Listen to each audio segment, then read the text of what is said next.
اس کا میننگ آپ لغوی سمجھیں گے تو آپ کو اس کا مطلب سمجھ آئے گا کہ زمین کو پھیلا دیا جائے گا، یعنی اس کو لمبا کر دیا جائے گا، بڑا کر دیا جائے گا اس کو، تاکہ تمام انسانوں کا جو حساب لینا ہے وہ اس کے اوپر اب آ جائیں گے، اور کوئی ایک انسان بھی ایسا نہیں ہوگا جو کہ اپنی قبر سے نکل کے وہاں پر حاضر نہ کر دیا جائے۔ اسی لیے اگلی آیت میں کیا فرمایا؟ وَأَلْقَتْ مَا فِيهَا وَتَخَلَّتْ، اور وہ ڈال دے گی جو کچھ اس میں ہے اور وہ خالی ہو جائے گی۔ اس کے بھی دو میننگ ہیں۔ پہلے آیت کو دیکھ لیجئے کہ وہ القت اور ڈال دے گی، ماں جو، فیہا جو کچھ بھی اس میں ہے، یعنی جو کچھ اس میں ہے، و تخلت اور خالی ہو جائے گی۔ القت، آپ اس لفظ کو دیکھیں، لام قاف چھوٹی، یہ لقیہ، لقیہ کا مطلب ملاقات کرنا بھی ہوتا ہے، اور ہوتا ہے کہ کسی کے سامنے لا ڈالنا، کسی کے سامنے حاضر کر دینا، کوئی یعنی اس طریقے سے ڈالنا، کسی کے سامنے لانا کہ اس چیز کو سامنے دیکھا جا سکے، تو اس کے لیے بھی یہ لفظ استعمال ہوتا ہے۔ اچھا، یہ لفظ دل میں کسی بات کے القاء کرنے کے لیے بھی استعمال ہوتا ہے۔ القاء کا ہم لفظ اردو میں استعمال کرتے ہیں نا، کہ اس کے دل میں بات القاء کی گئی، یعنی ڈالی گئی، تو اس معنی میں بھی استعمال ہوتا ہے۔ تو بہرحال یہاں پہ اب کیا مراد ہے کہ زمین سامنے لا ڈالے گی، اب جو چیزیں اس کے اندر ہیں، تو جب قیامت آئے گی اور اس کو جیسے اسکویز کر دیا جائے گا، کسی چیز کو اس طرح کیا جائے تو کیا ہوتا ہے، اس کے اندر کی چیز ساری باہر نکل کے آ جاتی ہے۔ تو جس چیز کے لیے آج لوگ جھگڑے کر رہے ہیں، مائنز کے اوپر، مختلف اس طرح کے آپ دیکھتے ہیں کہ اقوام کے جھگڑے، لوگوں کے جھگڑے، زمین کے اوپر، خود اس زمین کے پلاٹس کے اوپر یا اس کے اندر چھپے ہوئے خزانوں کے لیے جو جھگڑے ہیں، اقوام کے جھگڑے چل رہے ہوتے ہیں، تو وہ تمام چیزیں لا کے ڈال دے گی سامنے کہ یہ چیزیں تھیں جن کے لیے تم مر رہے تھے، ایک دوسرے کو قتل و غارت کر رہے تھے، ایک دوسرے کے اوپر غلبہ حاصل کر رہے تھے، اور دنیا میں ایک دوسرے کو نیست و نابود کر رہے تھے، صرف ان چیزوں کی خاطر۔ ان کی کیا ویلیو ہے؟ یہ چیزیں تھیں جن کی خاطر تم نے یہ سب کیا۔ ایک تو یہ اس کا میننگ ہے، اور اسی لیے کیا کہا گیا؟ وہ تخلت، اور وہ خالی ہو جائے گی۔ تخلت کے اندر ہی آپ خالی کا لفظ دیکھ رہے ہیں، خے لام واؤ اس کا روٹ ورڈ ہے، اور اس کا مطلب کیا ہوتا ہے، یعنی ویکیوم بھی ہوتا ہے اور خالی ہونا بھی ہوتا ہے، اور کوئی چیز تنہا ہو تو اس کے لیے بھی لفظ استعمال ہوتا ہے۔ خلا کا مطلب جو گزری ہوئی چیز ہے اس کے لیے بھی استعمال ہوتا ہے۔ تو یہاں پر ان سارے معنیوں میں سے ہم کون سا معنی لیں گے؟ وہ تخلت، کہ ایک چیز جیسے اس نے سارا کچھ باہر لا کے ڈال دیا، تب خود کیا ہوئی؟ خود خالی ہو گئی، ختم ہو گیا، اس کے اندر جو کچھ تھا وہ سارا اب اس نے باہر لا کے ڈال دیا اور خود خالی ہو گئی۔ تو ایک تو وہی میننگ جو کہ اپنے سارے خزانے یا اپنی جو اس کے اندر چھپی ہوئی چیزیں تھیں وہ ساری باہر نکل جائیں گی، اور دوسرا میننگ اس کے اندر یہ ہے کہ جو اس کے اندر قبریں تھیں، انسان تھے جو مر کھپ کے اس کے اندر دفن تھے، وہ سارے بھی وہ اب باہر لا کے ڈال دے گی۔ اور کیوں یہ لا کے ڈالے گی؟ کیونکہ ظاہر بات ہے، امتحان ہے، اب یہ میدان حشر ہے، میدان حشر میں جو انسان نے اپنے کام کیے تھے ان کا اعمال نامہ ملنے کا جو ہے وہ وقت ہے، تو لہٰذا وہ اب قبروں سے مردے جو ہے وہ نکلیں گے، قبریں پھٹ جائیں گی۔ پچھلی صورتوں میں ہم نے دیکھا تھا کہ وہاں پہ کیا تھا کہ اذا القبور بعثرت، جب قبروں کو پھاڑ دیا جائے گا تو ظاہر بات ہے زمین پھٹے گی تو وہ پھر قبریں بھی پھٹیں گی ساتھ، اور مردے جو ہیں وہ نکلیں گے اللہ کے حکم سے، اور گروہ در گروہ جو ہے وہ اللہ تعالیٰ کے سامنے میدان حشر میں اکٹھے ہو جائیں گے۔ اور اس زمین کے لیے بھی پھر یہی فرمایا گیا کہ وہ اذنت لربیہا وحقت، اور وہ کان لگائے ہوئے ہے اپنے رب کے لیے اور وہ حق دی گئی ہے، یعنی وہ بھی اپنے رب کی حکم کی تعمیل کرے گی۔ جب تک زمین کو قائم رکھنا تھا وہ قائم ہے، ہم اس کے اوپر زندگی گزار رہے ہیں، اور جس وقت اللہ کا حکم آئے گا قیامت کے دن تو وہ اس حکم کی تعمیل کرتے ہوئے سب کچھ ختم کر دے گی، خود بھی پھٹ جائے گی، سب کچھ اگل دے گی، اور پھر کیا ہے کہ اس کو حق بھی یہ ہے، یعنی پھر دو میننگ اپنے ذہن میں رکھیں کہ ایک تو یہ کہ اس کو اس چیز کا اختیار دیا گیا، حق دیا گیا، لہٰذا وہ قائم ہے تو اللہ کے حکم سے قائم رہنے کی صلاحیت اس کے اندر موجود ہے، اور جب وہ ختم ہوگی تو ختم ہونے کی صلاحیت بھی اللہ تعالیٰ نے اس کو دی ہے۔ اور دوسرا مطلب کیا ہے کہ اس کو حق بھی یہ ہے، اس کو زیب بھی یہی دیتا ہے کہ وہ یہ کام کرے جیسے اللہ نے حکم دیا، اس کی فوراً تعمیل کرے۔ اب جس انجام کا یہاں پہ میدان حشر کا ذکر کیا گیا، انسان اگر دیکھے تو وہ جب سے پیدا ہوا ہے وہ آہستہ آہستہ اپنے انجام ہی کی طرف جا رہا ہے۔ اسی لیے اس آیت میں فرمایا کہ یا ایہا الانسان، اے انسان، یا ایہا اے کے میننگ میں ہے یا ایوہا، اور الانسانو اے انسان، انکا بے شک تو، کادہن محنت کرنے والا ہے، محنت سے آگے بڑھنے والا ہے۔ کس طرف بڑھ رہا ہے؟ الا ربی کا، اپنے رب کی طرف۔ کیسے؟ کدہن، کدہن جب دوبارہ اسی روٹ لیٹر سے لفظ آتا ہے تو یعنی سخت محنت کرنے والا ہے، سخت محنت کر کے اسٹرگل کر کے آگے سے آگے بڑھتا جا رہا ہے، اور جس کی طرف جا رہا ہے وہ کون ہے؟ وہ تیرا رب ہے۔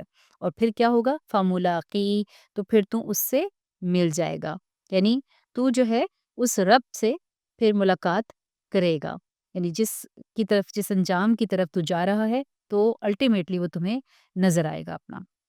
اب یہاں پہ قادہن کا لفظ امپورٹنٹ ہے، کیاف دال ہے اس کا روٹ لیٹر ہے، اور آپ دیکھتے ہیں کہ اس کا مطلب کیا ہے؟ محنت کرنے والا، یعنی کسی چیز میں اپنی جان لگانا، محنت کرنا۔ انسان جب پیدا ہوتا ہے تو وہ کس کی طرف سے آتا ہے؟ اللہ کی طرف سے ہی آیا، اللہ نے اس کو دنیا میں بھیجا، اور اب وہ دنیا میں زندگی گزار کے ایک ایک سٹیپ، ایک ایک لمحہ گزار کے پلتا بڑھتا ہے، بڑا ہوتا ہے، مختلف مراحل سے گزرتا ہے، اور کرتے کرتے کرتے اب وہ جا کہاں پر ہے؟ اس کو لگ تو یہ رہا ہوتا ہے کہ اچھا اب میں بچے سے جوان ہو رہا ہوں، جوان سے آگے بڑھ رہا ہوں، اور اس کو لگتا ہے کہ اب میری ترقی ہو رہی ہے، میں آگے جا رہا ہوں، لیکن اس کو یہ نہیں پتا کہ وہ جا کہاں رہا ہے، وہ کس کی طرف جا رہا ہے۔ ایک ایک دن جو ہمارا گزرتا جا رہا ہے وہ ہمیں ہماری موت سے قریب کر رہا ہے، اور موت سے قریب ہونے کا مطلب کیا ہے؟ کہ موت آنے کے بعد انسان تو اپنے رب کے سامنے حاضر ہوگا۔ وہ جو ٹائم پیریڈ بیچ میں قبر والا ہے، وہ ٹائم، اس کے بعد جب دوبارہ سے انسان اٹھایا جائے گا تو اپنے رب کے سامنے کھڑا ہوگا۔ تو اس لیے جو انسان جیسی بھی محنت کر رہا ہے، جتنا بھی آگے بڑھ رہا ہے، جس چیز میں بھی آگے بڑھ رہا ہے، اصل میں وہ اپنے رب ہی کی طرف آگے بڑھ رہا ہے، وہ اپنے رب ہی کی طرف محنت کر رہا ہے، اپنے رب ہی کی طرف جانے کی اسٹرگل کر رہا ہے۔ انسان کو اس بات کی خبر نہیں ہے، تو لہٰذا جب وہ اس سارے پیریڈ سے، ٹائم پیریڈ سے گزر کے اپنے انجام کو پہنچے گا تو پھر کیا ہوگا؟ فملاقی، تو پھر وہ اس سے ملے گا، ملاقات کر لے گا، اور ملاقی سے پھر وہ معنی ذہن میں رکھیں جو ہم نے بھی پڑھا تھا لقیہ کا، کہ کسی اس طرح ڈالنا کہ کسی کے سامنے، یعنی کسی کے سامنے لا ڈالنا، کسی کے سامنے حاضر کرنا۔ اب یہاں ملاقات سے مراد وہ ملاقات نہیں ہے جو آپ ویسے کسی سے کرتے ہیں، بلکہ اس ملاقات کا مطلب کیا ہے؟ کہ اللہ کے سامنے لا ڈالا جائے گا، وہ حاضر ہوگا، موجود ہوگا، اور جواب دہ ہوگا۔ لہٰذا فَأَمَّا مَنْ أُوتِیَ کِتَابَهُ بِیَمِینِهِ، تو رہا وہ انسان جس کا نامہ اعمال اس کے دائیں ہاتھ میں دیا گیا، تو وہ کیا ہوگا؟ اس کا انجام کیسا ہوگا؟ فَسَوْفَ يُحَاسَبُ حِسَابًا يَسِيرًا، تو عنقریب وہ حساب لیا جائے گا، نہایت آسان حساب۔ اب ان آیات کو دیکھیے، فَأَمَّا، پس جو کوئی، من جو بھی، یعنی پس رہا وہ شخص، من جو اوتیا دیا گیا، یہ پیچھے آپ لفظ پڑھ چکے ہیں، کتابہ اپنی کتاب، اب کتاب سے مراد کیا ہے؟ اس کا نام اعمال، کہاں دیا گیا؟ بیمینی، اپنے دائیں ہاتھ۔ یہ میم نون اس کا روٹ ورڈ ہے، یہ ہم پیچھے بھی لفظ دیکھ چکے ہیں۔ تو یمین کیا ہے؟ دائیں طرف یا دائیں ہاتھ کو کہتے ہیں، تو جو دائیں ہاتھ یا دائیں طرف نام اعمال دیا گیا تو اس کا حساب اب کیسا ہونے جا رہا ہے؟ فَسَوْفَ يُحَاسَبُ حِسَابًا يَسِيرًا، تو اسے عنقریب آسان حساب لیا جائے گا۔ پس سوفا، سوفا کا لفظ مستقبل کے لیے استعمال ہوتا ہے، سوفا کا مطلب ہوتا ہے آگے آنے والا جو وقت ہے، یعنی عنقریب، یحاسبو حساب لیا جائے گا، ہے سین بے روٹ ورڈ ہے اس کا، اور پھر اگین دوبارہ یہ لفظ حسابن کا آیا تو اس کا مطلب کیا ہے کہ حساب لیا جائے گا، کیسا حساب؟ یسیرا، بہت آسان، یسر سے ہے نا یہ لفظ، یہ سین رے، تو یسر کا مطلب آسانی ہوتا ہے، اور یہاں پر ہم دیکھتے ہیں کہ آسان حساب سے اب کیا مراد ہے۔ اس میں ہمیں ایک حدیث جو ہے وہ رہنمائی کرتی ہے۔ آپ صلی اللہ علیہ وسلم نے ایک دفعہ فرمایا کہ جو حساب لیا گیا وہ ہلاک کیا گیا، وہ تو مارا گیا، جس سے پوچھ گچھ ہو گئی، حساب لے لیا گیا، وہ تو مارا گیا۔ تو عائشہ رضی اللہ عنہا نے سوال کیا کہ یا رسول اللہ علیہ وسلم، کیا اللہ تعالیٰ قرآن پاک میں یہ نہیں فرماتے کہ فَسَوْفَ يُحَاسَبُ حِسَابًا يَسِيرًا؟ تو پھر اس کا کیا مطلب ہوا؟ تو آپ وسلم نے کیا فرمایا کہ یہ تو اعمال کی پیشی ہے، جسٹ اعمال کو دکھا دیا، لیکن جس کی پھر پوچھ گچھ ہو گئی تو پھر کیا ہوگا؟ وہ پھر مارا گیا۔ ایک اور دفعہ یعنی ایک اور جگہ پہ آتا ہے، ایک روایت آتی ہے کہ ایک دفعہ نبی اکرم صلی اللہ علیہ وسلم نے بتایا کہ آسان حساب یہ ہے کہ اللہ تعالیٰ نامہ اعمال کو دیکھے گا اور پھر اسے معاف کر دے گا۔ تو یہ پھر کیا ہوگا؟ اس کو کیا کہتے ہیں؟ حساب یسیرہ۔ لیکن اگر کسی کے نامہ اعمال میں اس کی جرح کی گئی، یعنی کہ یہ کام آخر کیا کیوں، سوال کر لیا گیا، تو پھر کیا ہوگا؟ پھر وہ پھنس گیا۔ اس کا مطلب ہے کہ اب اللہ تعالیٰ اس کی سرزنش کر رہے ہیں اور اس کو سزا دینا چاہتے ہیں۔ تو لہٰذا ہمیں یہ دعا بھی سکھائی گئی کہ اللہم حاسبنا حسابا یسیرا، کہ اللہ تعالیٰ ہمیں ہمارا آسان حساب لے، اور اللہ کرے کہ اللہ تعالیٰ ہم سب سے آسان حساب لیں اور ہمارے گناہوں کو معاف فرما دیں، اور جو ہم غلطیاں کرتے رہتے ہیں انسان کو اپنے لیے ضرور دعا کرتے رہنا چاہیے کہ یا اللہ بلا حساب ہی جنت میں داخل کر دے، اور حساب لینا تو آسان حساب لینا، اور نامہ اعمال دائیں ہاتھ میں دینا۔ اب ایسا انسان جو ہے، اس کا مطلب ہے اس کو دائیں ہاتھ میں جب نامہ اعمال مل گیا، حساب بھی اس کا سرسری سی نگاہ ڈالی گئی اور اس کو معاف کر دیا گیا، اب سوچیں اس کی خوشی کہ جہاں جہنم سامنے نظر آ رہی ہے اور اس سے وہ بچا لیا گیا، تو اس کی خوشی کا ٹھکانہ نہیں ہوگا۔ ہم ذرا سی کہیں کسی جگہ آگ لگی اور انسان کی بچت ہو جائے، وہ ہلاک ہونے سے بچ جائے، اور انسان کو کتنی خوشی ہوتی ہے کہ وہ بچ گیا، وہ سروائیو کر گیا۔ اور دوسری طرف کیا ہے کہ جنت جیسی خوبصورت چیز اس کو نظر آ رہی ہو اور اس کو لگ رہا ہو کہ اچھا یہاں اس نے جانا ہے، تو پھر اس کی خوشی کا کیا ٹھکانہ ہوگا۔ اسی لیے وہ اس خوشی کو سب سے پہلے اپنی فیملی سے شیئر کرے گا، اور وہ کیا کرے گا؟ وہ ینقلب لوٹے گا، یعنی وہاں پہ سامنے گیا تھا، حساب دیا وہ اپنی باری پر، جا کے حاضری دے کر آیا، اور واپس فوراً پلٹا کہاں؟ الی اہلہ، اپنے گھر والوں کے پاس، مسرورا، خوشی کے ساتھ۔ انسان کی نفسیات ہے نا کہ وہ ہر چیز فوراً سے سب سے پہلے اپنی فیملی سے شیئر کرتا ہے، ذرا سی کوئی خوشی ملتی ہے سب سے پہلے اب ٹھک کر کے اپنے گھر والوں کو فون کرتے ہیں، فوراً سے ان کو بتاتے ہیں۔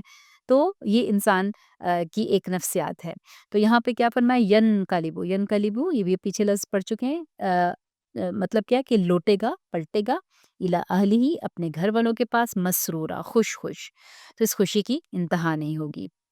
اب دوسری طرح کا انسان، وَأَمَّا مَنْ أُوتِيَ كِتَابَهُ وَرَاءَ ظَهْرِهِ، وَأَمَّا، اور جہاں تک تعلق ہے اس شخص کا یا رہا وہ شخص، من جو، اوتیا دیا گیا، کتابہ اپنی کتاب یا اپنا نام عمل، وراء ظہرہ پیچھے پشت کے، وراء کا مطلب ہوتا ہے پیچھے، یعنی کسی بھی چیز کا پچھلا حصہ، یا جیسے دیوار کے اس پار بھی کہتے ہیں کہ وراء اس دیوار کے پیچھے یا کسی چیز کے پیچھے کا میننگ دیتا ہے۔ واؤ رے چھوٹی، یہ اس کا روٹ ورڈ ہوتا ہے۔ تو پیچھے دیا گیا، اب کس چیز کے پیچھے دیا گیا؟ ظہر ہی، ظہر کہتے ہیں کمر کو یا پشت کو، تو اس کی بیک سائڈ سے اس کو دیا گیا۔ اچھا، ایک جگہ ہم نے کیا پڑھا تھا کہ بائیں ہاتھ میں نامہ اعمال ملنا، تو اس کا مطلب یوں سمجھ آتا ہے کہ پیچھے سے لا کے بائیں ہاتھ میں نامہ اعمال کا پکڑایا جانا، پیچھے سے لایا گیا اور بائیں ہاتھ میں پکڑایا گیا، تو مطلب کیا ہے کہ پھر شامت ہے، یعنی اب اس انسان کا انجام اچھا نہیں ہے، اس کا رزلٹ کوئی اچھا نہیں تھا، اور یہ ایک سائن تھا کہ اس کو پہلے پتہ چل جائے کہ ہاں جی اس کا ہونے کیا جا رہا ہے۔ تو جس کو اس کا نامہ اعمال اس کی پشت کے پیچھے سے پکڑایا گیا، اب کیا ہوگا؟ فَسَوْفَ يَدْعُو ثُبُورًا، تو عنقریب وہ پکارے گا ہلاکت کو، استغفر اللہ ربی۔ پھر کیا ہوگا؟ فَسَوْفَ، تو عنقریب، عنقریب کیا ہوگا؟ یدعو، وہ پکارے گا، ثبورا، ہلاکت کو۔ اب ہلاکت کو پکارنے کا مطلب کیا ہے؟ ہلاکت، صبور ہلاکت کو کہتے ہیں، مطلب اس سے موت ہے، موت کو پکارے گا۔ تو سے بے رے کہتے ہیں ہلاک ہونا، ہلاکت یا موت۔ تو موت کو کیوں پکارے گا؟ کیونکہ دیکھیں جو موت تھی نا، جب موت اس کو آئی تھی تو اس وقت جو بھی اس کو اپنے عذاب قبر دیا بھی گیا تو وہ ایک ہلکا عذاب تھا، اصل عذاب تو وہ جہنم کی صورت میں اس کو سامنے نظر آ رہا ہوگا۔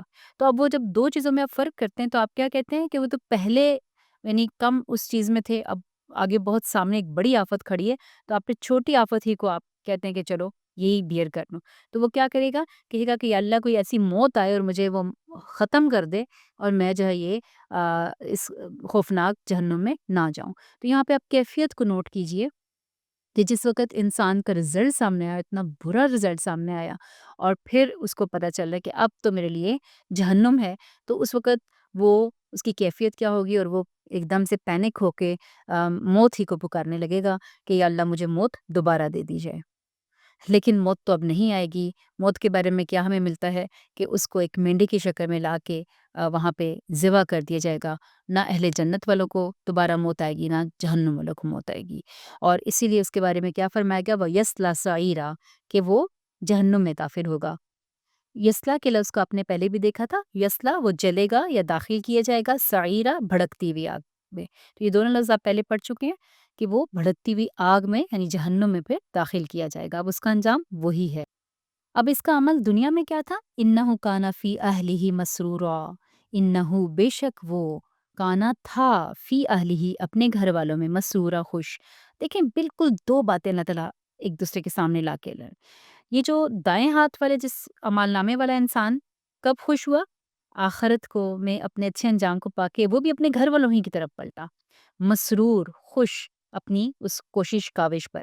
اب یہ کون انسان ہے، یہ دنیا میں مست تھا، دنیا میں بھی اپنے گھر والوں کے ساتھ خوش و خرم تھا۔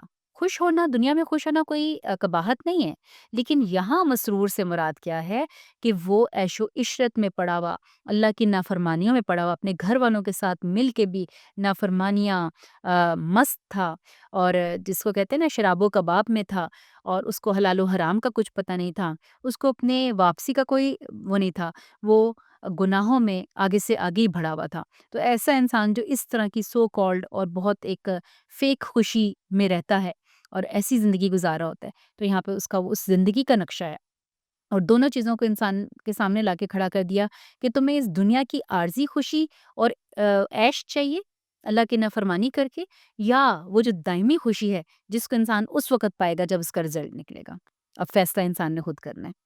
اب اس کا ایک اور گناہ کیا تھا، تھنکنگ کیا تھی کہ انہو ظن ان لن یحور، وہ یہ گمان کرتا تھا، ظن کا مطلب کیا ہوا کہ وہ یہ سمجھتا تھا ان لن یحور کہ وہ کبھی پلٹے گا نہیں، اس کو واپسی کا نہ تو دھیان تھا، نہ پرواہ تھی، نہ اس کے کانسیپٹ میں، اس کے عمل میں کہیں نظر ہی نہیں آتا تھا کہ اس کو یہ کیسے انسان ہوتا ہے جس کے عمل سے آپ یہ دیکھ سکیں کہ اس کو اپنی واپسی کا نہیں ہے، یا وہ نہیں سمجھتا کہ اس کو، آپ ایسے انسان کو جو بہت نافرمانی کرو نا، جو بہت آگے سے آگے بڑھا، آپ کہتے ہیں کہ تمہیں اپنی آخرت یاد نہیں ہے، تمہیں اپنی موت کا خوف نہیں ہے، تمہیں ڈر ہونا اور ڈٹھائی کرنا، جرت کرنا گناہوں پر، یہ سب کیا ہے کہ اس کو اپنی موت یاد نہیں ہے۔ تو یحور کا مطلب کیا ہوتا ہے، لوٹنا یا واپس ہونا، پلٹنا۔ ہے واو رے اس کا روٹ ورڈ ہے، اور اس کا مطلب ہوتا ہے کہ جہاں سے چلا تھا وہیں پر گھوم کے واپس آنا۔ ہم اللہ کے پاس سے آئے تھے، اس نے بھیجا تھا، امتحان لیا، ہم اپنا سارا پرچہ کر کے اب واپس اسی کی طرف لوٹ آئے۔ اور اردو میں یہ لفظ محور استعمال ہوتا ہے۔ محور کا کیا مطلب ہوتا ہے کہ گھومنا، محور و مرکز، یہ میری امیدوں کا محور ہے، یہ میری خوشیوں کا محور ہے، مطلب کہ اسی کے ارد گرد گھومتی ہیں۔ تو گھوم کے انسان جو ہے نا وہ پلٹ کے اسی انسان، اسی خوشی، اسی امید کی طرف جاتا ہے۔ تو محور کا لفظ بھی استعمال ہوتا ہے، بہت سے اور بھی الفاظ ہم اردو میں حور سے استعمال کرتے ہیں۔ محاورہ کا لفظ، بات کو کہ ایک نے پلٹی پھر دوسرے نے کی تو محاورہ، بات کرنا، بات چیت کرنا، تو اس طرح کے الفاظ ہم اردو میں استعمال کرتے ہیں۔ بہرحال یہاں پہ مراد آخرت کی واپسی ہے کہ اس کو وہ بھولی ہوئی تھی۔ لیکن ایک بات وہ جو مزید بھولا ہوا تھا کہ بلا ان ربہ کان بہ بصیرا، وہ جب اتنی نافرمانیاں اور عیش و عشرت کر کے اللہ کو بھولا ہوا تھا، لیکن اللہ اس کو دیکھ رہا تھا۔ بھلا بلکہ کیوں نہیں، ان ربہ بے شک جو اس کا رب ہے، کانا وہ تھا، بھی اس کو بصیرا خوب دیکھنے والا۔ جو وہ کر رہا تھا نا وہ سب کس کے نوٹس میں تھا، اللہ کے نوٹس میں تھا، لہٰذا اللہ دیکھ رہا تھا، اور اسی نے اس کو پھر یہ انجام دکھایا، اور اس کے ساتھ کوئی ظلم نہیں کیا، بلکہ وہ اس انجام کو ڈیزرو کرتا تھا۔ تو اللہ تعالیٰ ایسے انجام سے ہم سب کو بچائے۔ سبحانک اللہم و بحمدک، نشہد ان لا الہ الا انت، نستغفرک و نتوب الیک۔ السلام علیکم و رحمۃ اللہ وبرکاتہ۔